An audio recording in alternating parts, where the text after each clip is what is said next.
Welcome to SDL City Showdown. I'm AJ and I'm joined by Steve and Andre. All right, guys, we're going to start this one off with I feel statements. I feel like we need to communicate about this. Let's gather in a little huddle and express our thoughts. I'll start with this one.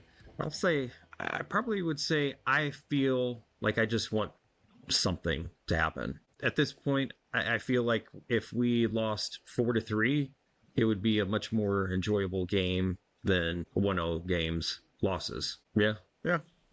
I agree. Yeah. And I think that's pretty widespread on, I was scrolling through Reddit before this, and it seems like everybody is kind of complaining of the same thing. Like, if you're going to lose, at least you want to see some flashes in the pan, some excitement, something to cheer about. Like, give us something. It's like one of my favorite memes, the little guy that's like got a stick and it's like, hey, do something. Yeah. That's what it felt like. What about you guys? What's your I feel statements? Well, to kind of touch on what you were saying, right, I believe is the author Lee Wiesel, who said the opposite of love is not hate, it's indifference. And I do think that it's one of the things I kind of feel like when I'm watching the games. It's not that I feel any strong emotion, whether it's happiness or like anger. It's just I kind of feel nothing sometimes. It's just we're not scoring any goals. And at the end of it, I'm kind of just like with my own gut feelings, like just having to process what I just saw. And it really does bother me, after the fact. It's not that I'm feeling passionate that we're even close. It was just kind of not seeing anything happen on the pitch. Yeah, agreed. And that's the hardest part, I think. And I think that's going to stir up fans the most is just seeing basically impotence on the attacking third, honestly. What about you, Steve? Yep. I feel that while defense does win championships, offense would be a great option occasionally. I think you can't get on the board with any points, right? I mean, you need to be. When have you ever seen a World Cup won on a draw? Yeah. So, Ted Lasso was right. Y'all can draw here. It's like. Yeah. This is soccer. This is not an art class. So. Yeah. I'm not looking forward to updating the fridge table tonight because we dropped down to 9th. I don't think we can drop down much further with who's playing because I think the only one below us is Houston playing, and they only have 2 points. So if they win, they're only up to 5. Oh, not that much. So we're on the Mendoza line for playoffs right now, and that's not great. We were in second place 2 weeks ago. That's quite a slide. This is a 2024 slide. There's nothing but spikes down it. I want to get off it. Roll of dexterity save. Yeah. Yeah. I might have a gripe, and maybe this speaks to more what I have, but I feel that I was too overly optimistic about Klaus. I thought my boy's going to return to form, but I see him out there, and it's lifeless, man. He's only 28, and he's playing like someone way past his prime. But again, I could be saying that today, and maybe next week he might prove me wrong. Man, people have been saying that since May of last year. Yeah, exactly. For the record, Andre had said, I think it was preseason, we were kind of doing our like quote unquote like little bets. Mm-hmm. And he said, you know what? I think Klaus is going to take this and he's going to be our goal leader. Then again, I don't know who is going to be a goal leader. It might actually be own goals at this point. Mm-hmm. Right. Like at this point, Klaus still has a shot. Mm-hmm. I mean, he doesn't take any shots, but he still has a shot to take. Mm-hmm. So you're saying there's a chance? Yeah, right. Jeez. He's going to be the goal leader with 4 goals at the end of the year. You remember how optimistic we were when Hartle and Toy Shirt came and they scored a bunch of goals? Heck yeah. I was like, it's going to be great. And then we got a coach that's like, I don't like offense anymore. Let's all play defense. I'm not putting any strikers out there, guys. We'll figure it out. Yeah. So on that, we got a segment here that's called Either Or, and Andre's going to take this one away. Mm-hmm. So we started the season 2 draws. We weren't happy about, but there was some optimism there, right? We held off against good teams, and we followed that with 2 wins back to back, which filled us with like joy and elation. And then we are a 2-game losing streak, right? So do you think going forward, right, we're going to start trending upwards, or do you think we're going to start free falling down like last year? Well, I'm a fan and I want to see our team trend upwards, but I've also seen 6 games now to show me that I don't think we have it in us to trend upwards. So the realist in me says this is a downward slide, and I don't really see it getting better. This is the roster, this is the coach, this is what we're going to be doing. I I don't know. I don't know how we're going to be over a 40-point team this year. We're going to have fun watching these games. We're going to have fun doing this. I don't see how we heat up. I don't know what's missing. What about you, AJ? I don't know what's missing. Well, obviously what's missing is offense. I know, brilliant statement, right? Yay, good job. So I think you're right. What are we seeing that's indicating upward trend? The only thing I could say is that we're starting to trend so poorly that there's no way to go but up at this point. No, it's 2024. I know. It's 2024 again. The thing is this is what blows my mind is that the reason I think all three of us were so optimistic is we had some good players. I get it, and a lot of people will complain. We didn't have a lot of spending going on. Like there's a lot of GAM that's just kind of sitting there. But I think with Hartle, Etcher, yes, even Klaus, Witcher, Uven, et cetera, all the way down the line, I was very optimistic that we would be a fifth place, maybe fourth place team because of these players. Oh yeah, Celio too. But the problem that I'm seeing is a lot of our best players are sitting on the bench because we are prioritizing the defense. In my opinion, like Celio, he can provide a lot of pop on the offense. I get that he can be a defensive liability, but what are we struggling with at this point? Right? Like I'm okay sacrificing 20% of our defense if we get 20% more offense at this point. And if we continue with this trend, and there's some people on Reddit that had mentioned this, that Olaf seems like he's more stuck and stubborn than Carnell was. If we keep in this trend, I mean, we're going to keep going down. I don't know if there's a 16th place, but if there was, that's where we're trending right now. So anyways, that's my thought. What would you say, Andre? I think there's only up to go from here, man. Like kind of what you said, right? We need to trend upwards at this point. But what's concerning me is though that we had that one high game against LA. That was like the most points we've seen. The following game we beat the Seattle Sounders off of a Leuven goal. And that was it. Yeah, set piece. And it was that was it. Like it was literally we didn't see much offense after that, right? And we haven't. So it kind of leads me into my next question, right? It seems like we start off kind of hot. We have our energy, our wits about us. Right, then we kind of slow down. We kind of slow the passes. We're slow to react, and then it's not till we're losing that we see the hustle come back out. So I guess my question is, right, is that more on the scheme, or is that based on the penalties of the players that we have? For me, it's got to be a scheme. We had a lot of these same players last year, and I don't know if you would qualify that the way you're describing the team last year. I do think it's the scheme. There's something different about this team, and maybe they're not gelling it, but to me, it's scheme. I don't think it's the players. I think it's the way that they're being coached and the way that they're being told to do things. It's a very defensive-minded look out there. And, maybe they can slow down because they're always sitting back, advancing the ball through the midfield. But AJ, what do you think, bud? Yeah, man. I agree with what Andre's trying to say here is that it seems like when we come out, that first 15 minutes, we're explosive, we're fast to the ball. Andre and I were at the game and the city was attacking towards our end. And I saw Betcher constantly darting. He was running hard, especially in that first 15 minutes. And then it just seemed like everybody just started dropping off. Like they just didn't have the energy. And it was to the point, Andre, remember?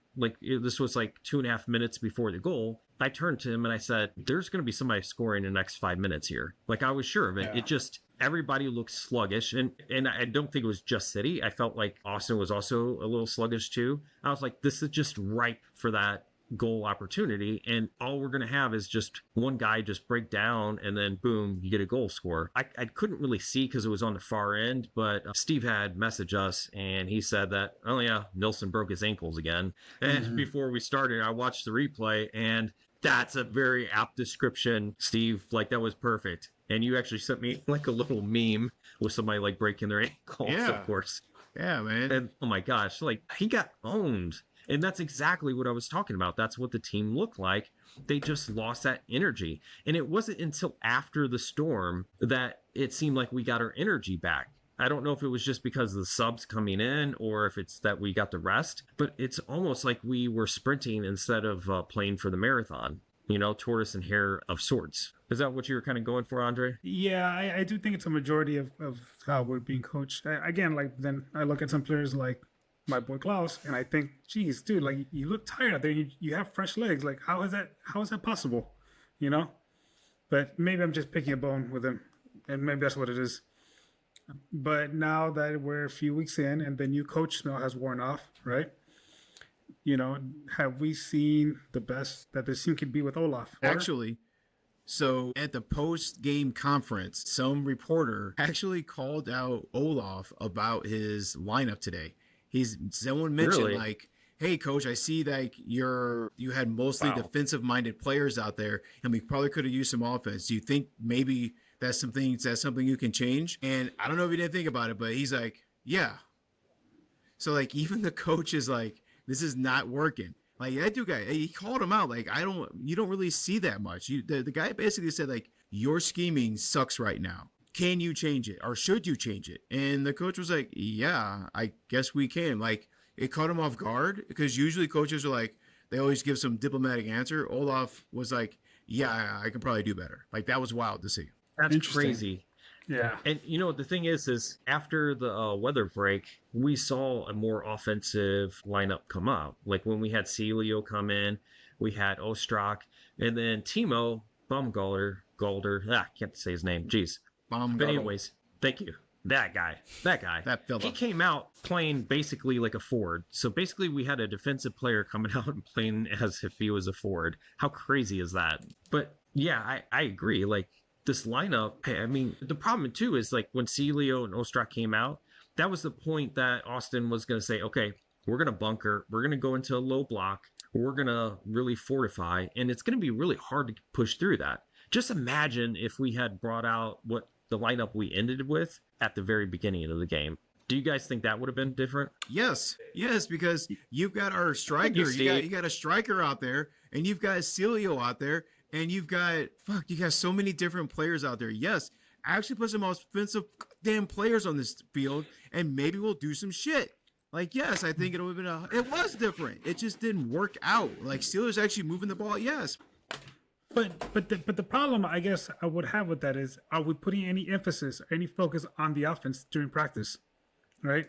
Because it seems like we're energized, we're playing, and we're moving, right? But if all of us only focusing on our defensive formations, then I don't know if we would have won. I'm for sure it's just more exciting to watch. Maybe we would have got lucky, but I think he needs to shift focus and focus on our offense. Real quick, so City 2 just won. They won against Austin 2. And I looked at their stats, and I'm seeing a trend in both the first team and the 2 team. So, AJ, I know you followed City really close to their first year like I did, and Andre, you're coming right along. What was the possession for City and City 2 averaged during each game? Like, what percentage are we looking at averaging during those games if it was a successful game? Feel like it was like that 38, 42 percent ballpark, so, something like that. We wanted the ball less because at high press, we did not want to possess the ball. Give it up, shoot it down. And that's the way it was with City 2. Last year, same kind of deal with the City 2 coach. And he's now gone. He went to go coach like a USL league. Okay, look. Almost every game this season for City, the one team, we have the possession, the 45, 56%. City 2 is also now averaging over 50% possession on every game this year. Mm-hmm. All 4 games, all 5 games they played, they've had the possession at least 55% of the time. So I think what we might be seeing, if we can extrapolate this out, is we are changing from that high press, low possession to a high possession team. And I don't know how to explain it. I don't know the reasoning behind it, but I'm looking like, it seems like organizational wide, we're changing our feeling about how we approach the game. Thoughts? Absolutely, we're changing. And I think part of it too is that a high pressing team can definitely upset teams. Like you can have them go up against a good team and you can definitely upset them. But I feel like it's a chance, you know. I'm trying to think if there's a sport equivalent of this, but it's almost like you're trying to only hit home runs in baseball, or like if a football team is just a big pass play type of team, you know, like a 15 plus pass play type of thing. Like it's low percentage, but when it hits good. You know, I feel like it's almost like taking 3-point shots exclusively in a way. That's what I was thinking. Where, yeah, exactly. Where, like we were trying to do 3-point shots. Now we're just trying to go for the consistency, because when you have possession, when you do the slow build up, it's much harder for them to have transition goals or chances against us, because we always have somebody back. I was really paying attention to this game. There really wasn't a time where I was like, oh my gosh, they broke through the line and they stuck through. And I'm pretty sure most of our games, if not all our games this year so far, that we've had quote unquote defensive breakdown. Maybe like individually, I get that we've had a couple goals come through, but I'm saying like these major breakdowns, like you just don't see that anymore. It's more consistent. And I think maybe if you're going to go towards a championship team at some point, you need that consistency. You can't just be rolling the dice and hoping you hit a hard 6 every time. By the way, Battlestar Galactica fans would know exactly what I'm talking about. Okay, geek over. What do you think, Andre? Yeah, I agree. Like, you need to be able to work on your fundamentals, right? The stuff that kind of gets you winning the game, hold that possession. But I mean, even that too, like we're struggling to do. I get that we're holding off teams with our defense and trying to kind of reduce opportunities for them, but in the process, we're not even creating any for ourselves. And I'm not sure we're seeing that transition to a different team, right? But something's got to break now. Anything's better than what we're seeing now. Anything, literally anything, guys. Please do something. Stick meme. Yeah. So, and everything, I guess, is just, I'm in a bad headspace right now. As everything is, I'm just ragging on the team. So, deservingly so, right? Because we thought we are going to have a better product in the field. But, now that the new coach smell is over, right? Do you think Olaf is going to change his approach to stuff? No. Or you think he's going to be, stick to his core value of how he's playing the team? Given that he had that slip up during the press conference. Yeah. He's sticking to this. Yeah. By the way, I just have to jump in here for a second. So we're recording with a program called Riverside, and we can kind of name ourselves. And unfortunately, you guys won't get to see this, but Steve is being a little cheeky here. He just said, bring back Carnell. Then his name changed to AZ was framed. What was the other one? Big Sam. Free Big Sam. Yeah. And then Andre's over here, DJ Dirty Draws. Oh, man. But I guess we're just talking about all I was going to be the same, right? All I was going to be tried and true. He plays so conservative, he might have a position with the current cabinet. Aye. Okay. Now apparently where Jose was hosed. We gotta laugh. We gotta laugh, or we'll be Sporting KC fans, and we don't want that. We don't want that dry ass barbecue. Andre, do you got another either or for us? I know it was just last one, but I guess we kind of already figured it out. Would there have been any difference in the last 2 games had we had Leuven and Berkey? I don't think so. What do you think? I think last game we had Leuven and it didn't work out. But if he's in technically, we only had him for like 70 minutes, right? And then he got booted. However, he wasn't really all that great. But I think I would say performance-wise, probably not, but maybe mentally, if you have Berkey out there yelling. But I mean, Lunt was out there yelling at people to wake up while they were not doing great on the back line before the last couple of games. So because the defense is great. I mean, I never thought that I would be upset at the offense when the defense, as what we saw last year, but like the defense is on lock. Clearly, like we have a great defensive minded coach. It's just that offense. It's just like you can't win. You literally can't win without scoring a goal in soccer. Unfortunately, I think that's the thing. You can't give negative goals to the other side. So I don't know. I need to Google that. The math might be off, but we'll double check that. All right, great. Nah, but all right, cool. Well, that's all I had, man. I mean, and I think we've all kind of touched base on these things. It's just there's issues with the way the team is built and played right now. So that's all I had. So okay, let's go to our goal or no goal segment. You guys, if you've listened to us before, you're familiar with this. It's pretty self-explanatory. So we'll start with Steve. Do you have any goal or no goal? I got a couple as well. Yeah. And Andre, if you have any. Trademark from the St. Louis City Discord said, man, I just want to score some goals. A 3-2 loss hurts a lot less than a 1-0 loss. Goal or no goal? Goal. Yeah, pretty much what we were saying. Yeah. Stick we just want to see some life out there, Do something. Okay, I got one for you here. So our buddy at STL Soccer News on Blue Sky I assume this was during halftime. He said, "I'll be extremely disappointed if we don't make halftime subs." What in the first 45 minutes did we see that says, "Let's have another 15 minutes of that, please"? Goal or no goal? I would say goal because, like, it couldn't have hurt to try something else, but it sounds like the coach just didn't care. Like, he knew what he was going to do. So, although I think if you start, arguing with myself, I think if you start doubting yourself and pulling out those players at the half, then you're not showing that you're very confident in your guys. So I would think that maybe doing a bunch of halftime substitutions wouldn't be the best either. Maybe just start the game with a good lineup. So that. Boom. Mic drop. Well, I'm not actually going to drop my mic. You just get the pencil instead. Oops. But so let me ask you guys this too. I as a fan have said this many times, like, why don't we just make halftime subs? Do you think there's in part that coaches don't like to do halftime subs because the other team maybe changes tactics, and then maybe the subs that you were going to bring in were actually going to maybe not counter those tactics? Do you want to like maybe wait 10 minutes to see what the other team's doing? Like, what do you guys think about that?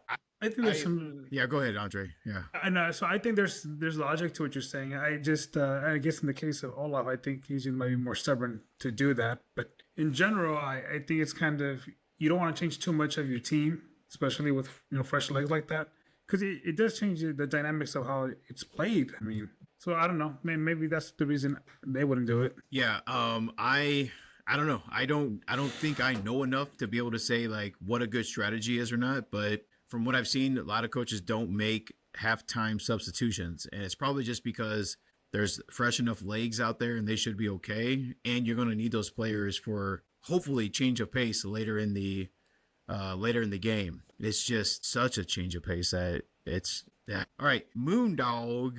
I like Moondog. Moondog 548. Okay. On the Discord says, "No, we suck again." Go or no go? Oh no, we suck again. Andre, this is all you, bro. No, man, I have to be an optimist. No goal. I still think we have a little bit more fight in this. Ask me again after 2 games. How many more games of this do you need, Andre? Brother, I'm not. Are we gonna lose the next 2? I'm just saying. What if a leopard can change the stripes or spots? I mean, I guess the good news is we get to go to that parking lot and play that awful team in powder blue in Kansas. So maybe that'll help our team. But so basically a home game. Yeah, man, it's gonna be so red in that stadium. Yeah, but I will say this: if we lose that game, that's it. I'm looking forward to next year. Wow. Okay. Please tell me how you really feel. I mean, I think if we go in there and give up 2 goals and we don't score, then yeah, let's go ahead and we'll just pack it in for the season, because like that's awful. They have 1 point, AJ. I don't know if you know that. Kansas has 1 point, and yeah, their supporter group wrote another email to the presidents of the team demanding Peter Vermees be fired. They actually wrote, "This is not a request, this is a demand." Like, they have that kind of power. But yeah, it's a mess in Kansas, and if we go in there and we get beat at any rate, it's going to be bad. It's going to be bad. We can't lose against that team. We just can't. So, like, again, what does Lutz have responsibility-wise with this? What does he need to be doing? Anything? So I'm glad you actually asked that. I have a Reddit post here. Let me see if I can find this. Okay. So BC985 on Reddit said, "You can't fire another coach without taking a hard look at Lutz first. Goal or no goal?" But as we've seen in sports for years, the GM has like plot armor. They just have plot armor. It's just so funny. It's like they're basically part owners. They just deflect the blame nonstop. It's wild. Yeah, I wonder if that's because some of these GMs are talking directly to ownership or at least the people making decisions. And I wonder if there's like a little rubbing elbows kind of thing. I don't know. I actually think that Lutz has a great mind. He's done well with recruiting. I mean, let's face it, we have one of, I think what we have like the 20th lowest payroll or something like that, like something ridiculous. And we actually have good players. I think he's done the job here. The question is it him or is it Olaf? And let me just add this one in. Lemon Zesty said, Olaf is not a capable manager. I don't know. He's not a great manager right now, but like capable, yeah. I mean, he's clearly can coach defense like a MFer, but like, I don't know. We're not in last place. I'm not ready to say he's dog water, but I'm going to say no goal. Screw it. No goal. What about you, Andre? Okay, again, very emotional right now, very frustrated with what I've seen. Obviously, we didn't start the season in dog water, right? We've been playing semi decent for a good stretch of it, right? The San Diego game made me think, dude, this guy might be onto something, right? We endured hard, so I think he is a capable coach. Yeah, I mean, could he be better? Obviously, there's worse out there. Yeah, there's Kansas City, right? Again, you're saying this now, but let's see how this goes out next week. Here's the thing.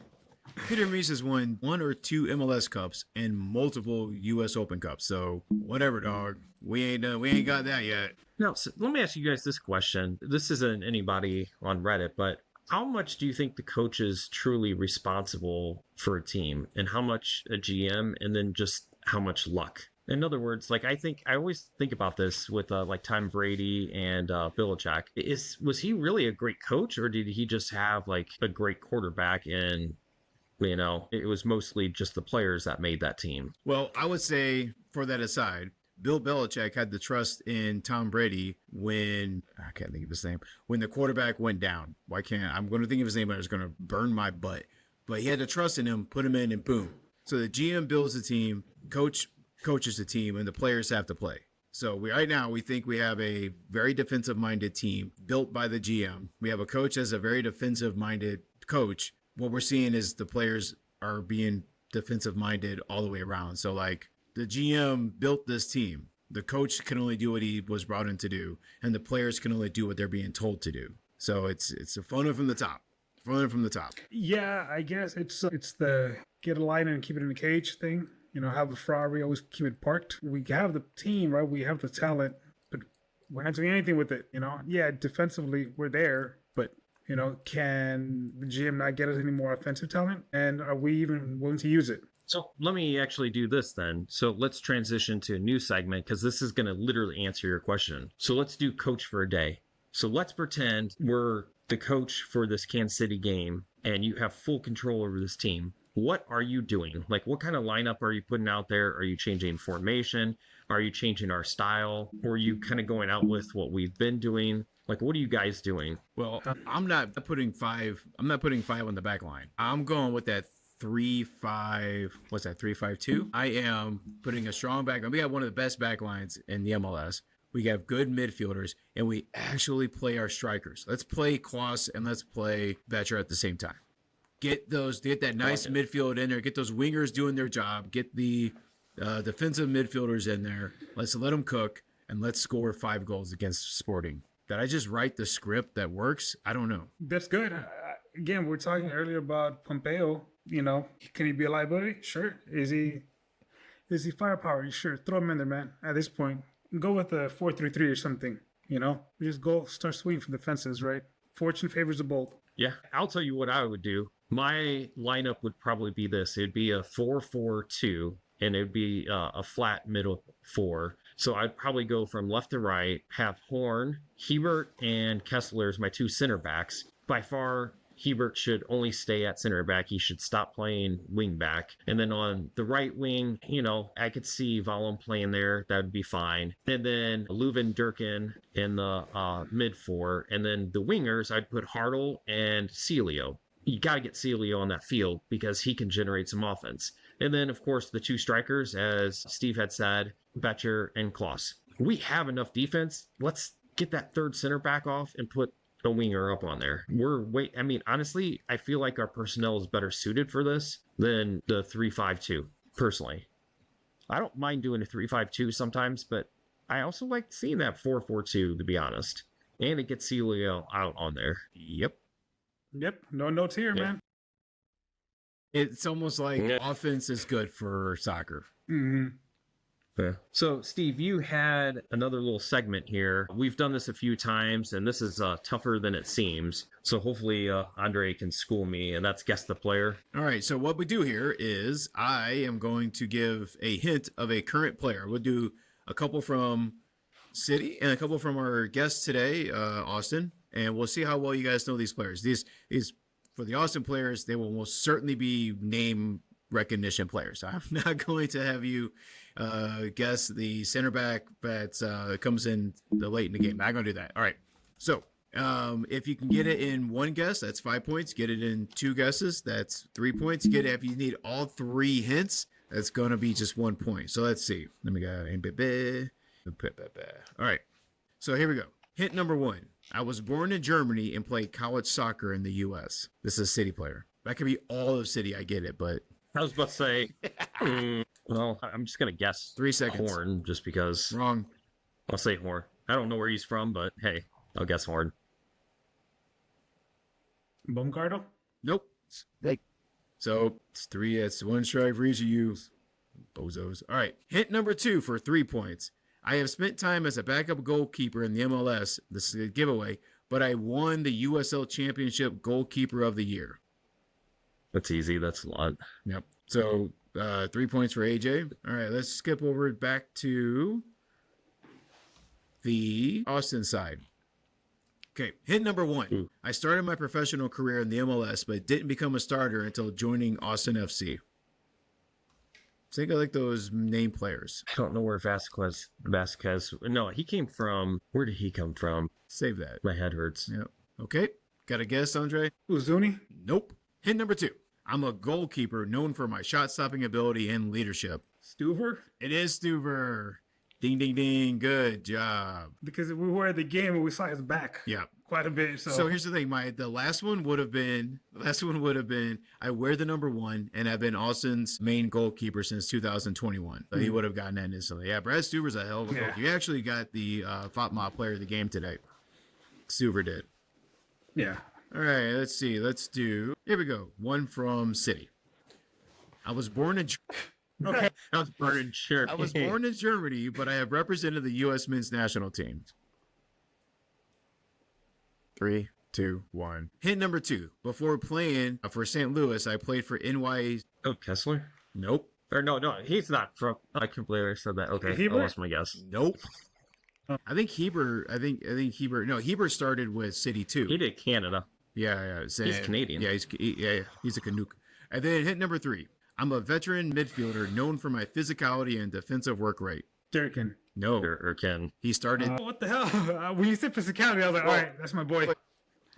And here's one last hint. This cat started today. He started in today's game. It's Alfredo Morales. Let's see. So let's do one more from. We'll finish off I'm so with bad at Austin. these. We'll finish off with Austin.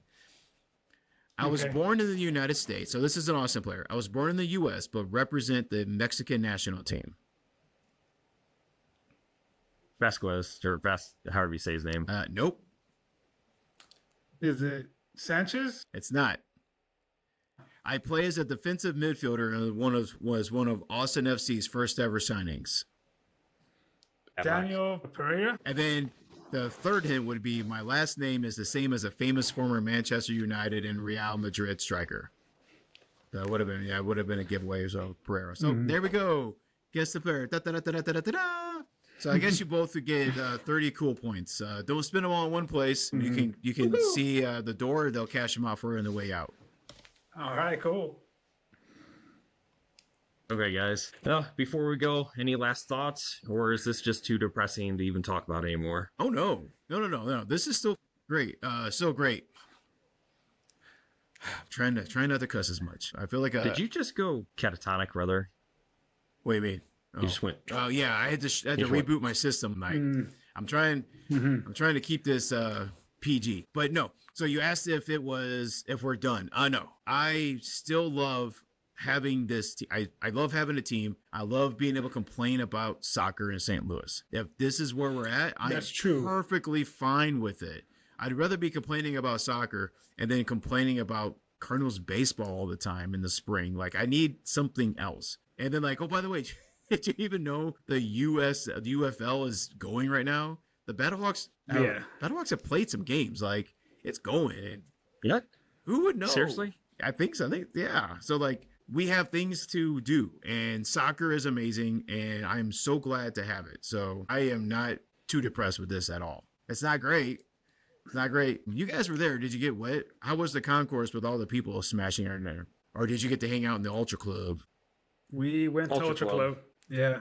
It was nice. I always thought the age over here just like was a snob looking down at us, but I was like, "Yo, dude, that was pinkies." Yeah, a guy can get used to this, but no, but I think I think you bring up a good point. It's good to have soccer to complain about, right? Because I forget that usually this time of the year for me is very boring and dull until like the fall hits. So, and now it's not like now actually there's something to distract me from it, from the mundane that is the summer. So. And the fact that we have a team here that, all right, if I can look on a Saturday morning or Sunday morning for a last minute ticket deal, so, let me get out there, let me get to the pitch. Heck yes. And despite losing, right, there's still a vibe out there. It's good to see everybody wearing like the jerseys, hearing the drums beating. Oh my God. So I love hearing the supporter section over the TV. Mm-hmm. Like I love that. And I love hearing it when I'm walking up to I love being in the crowd. Yes. It's amazing. And then when Muse kicks on, the song, Rise, it's like it springs hope eternal. Like, but maybe this is going to be our game, Like, I don't know. It's all vibes, Yes. Yeah, I know we lost, but it still felt good to be at the stadium. Yep. By the way, AJ? The Battlehawks played last weekend, and they played just a couple days ago, and they beat Houston, and they play in St. Louis on April 6th. Okay. Well, you want to take us out, Steve? Okay. It's been a rough one. Let's clear our throats. Let's all kind of stretch, get ready, look for the little children around, and say, "Ah, for city, baby! For city, baby! Yeah!" That's the energy we're looking for. All for city, baby. Woo!